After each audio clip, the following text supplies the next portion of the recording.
Hello everyone, welcome to our channel. ఎలా ఉన్నారు అందరూ? అందరికీ చాలా చాలా థ్యాంక్స్. ఏసీ గురించి చేసిన వీడియోకి మంచి రెస్పాన్స్ వచ్చింది అండ్ మంచి కామెంట్స్ కూడా వచ్చాయి. అందులో వచ్చిన కామెంట్స్కి ఈరోజు ఒక ఆన్సర్ అనుకోండి ఇది. కొంతమంది ఏమో మీరు సరిగ్గా వీడియోస్ ఎలా చేయాలో తెలుసుకొని పెట్టండి అని సమ్వాట్ పెట్టారు మెసేజ్. ఒక్క నిమిషం చెప్తాను. విద్యాసాగర్ గారు మెసేజ్ చేశారు.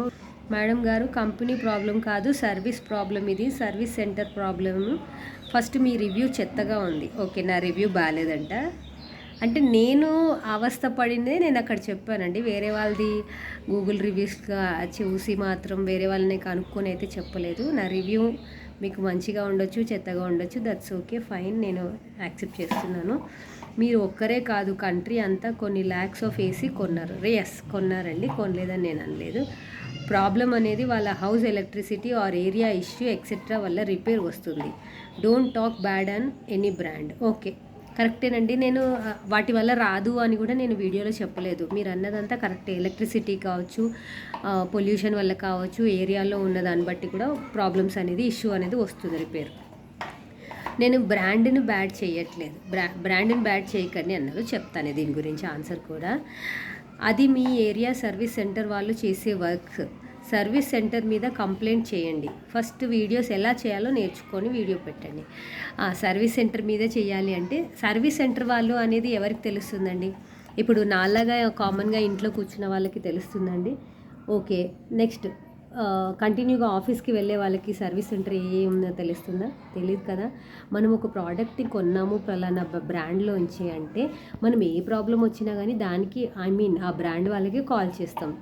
కస్టమర్ సర్వీస్ వాళ్ళకి కాల్ చేసిన తర్వాత అక్కడి నుంచి మన రిపేర్ ఏదైతే ఉందో కంప్లైంట్ అనేది సర్వీస్ సెంటర్ వాళ్ళకి వెళ్ళాల్సిన బాధ్యత వీళ్ళు తీసుకుంటారు.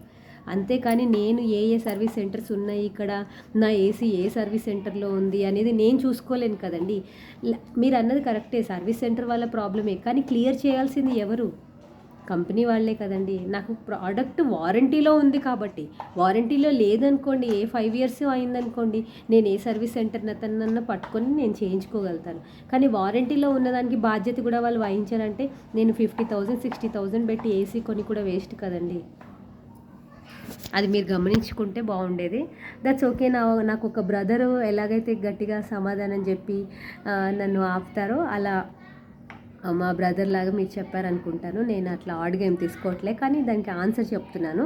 అండ్ మీరు అన్నారు కదండి, అలా సర్వీస్ సెంటర్ వాళ్ళది ఇది కాదు, కంపెనీ వాళ్ళది కాదు అని. కానీ కంపెనీ వాళ్ళకి ఒక రెస్పాన్సిబిలిటీ అనేది ఉంటుంది. ఫలానా రిపేర్ వచ్చింది అంటే ఒక సర్వీస్ మెన్ వాళ్ళ ఇంటికి వెళ్ళినప్పుడు అక్కడ సర్వీస్ ఎంతవరకు కంప్లీట్ అయింది, అసలు కంప్లీట్ అయిందా లేదా, ఎంతవరకు అయింది, ఎలా ఉంది ఫీడ్బ్యాక్ అనేది ఎవరి బాధ్యత కనుక్కోవాల్సింది. మళ్ళీ నాకు సర్వీస్ సెంటర్ నుంచి కాల్ రావాలి కదా. ఇప్పటివరకు నాకు ఒకసారి కూడా కాల్ రాలేదండి.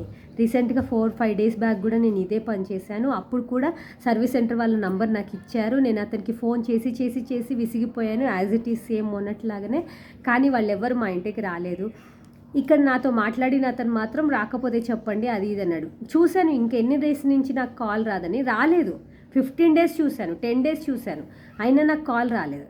కాల్ రాకపోయేసరికి నేనే మళ్ళీ కస్టమర్ సర్వీస్కి కాల్ చేసి అని ఒక చాట భారతం అంతా ఒక 7-8 minutes ఉంది. అది వాగి వాగి వాగి నా నోరు పోయింది. అప్పుడు మళ్ళీ కాల్ చేసి మాట్లాడారు నాతో. సర్వీస్ సెంటర్ వాళ్ళది తప్పు ఉన్నప్పుడు హైయర్ వాళ్ళు ఏం చేస్తున్నారు, కంపెనీ వాళ్ళు ఏం చేస్తారు? కంపెనీ వాళ్ళది ఉంటుంది రెస్పాన్సిబిలిటీ, వీళ్ళది ఎంతవరకు అయింది అని. నా ప్రాబ్లం అనేది క్లోజ్ చేసేస్తారట. ఏదైతే ముందు ఇచ్చారో 25th April ఇచ్చింది మాత్రమే వాళ్ళకి ఉంది ఇప్పుడు ఇన్స్టెంట్గా కంప్లైంట్ యాక్టివ్లో. అంతకుముందు 10 times ఇచ్చిన కంప్లైంట్స్ ఏవీ లేవు, క్లోజ్ చేసేసారు. అలాంటప్పుడు నేను కంపెనీని ఎందుకు తిట్టకూడదు సార్, చెప్పండి.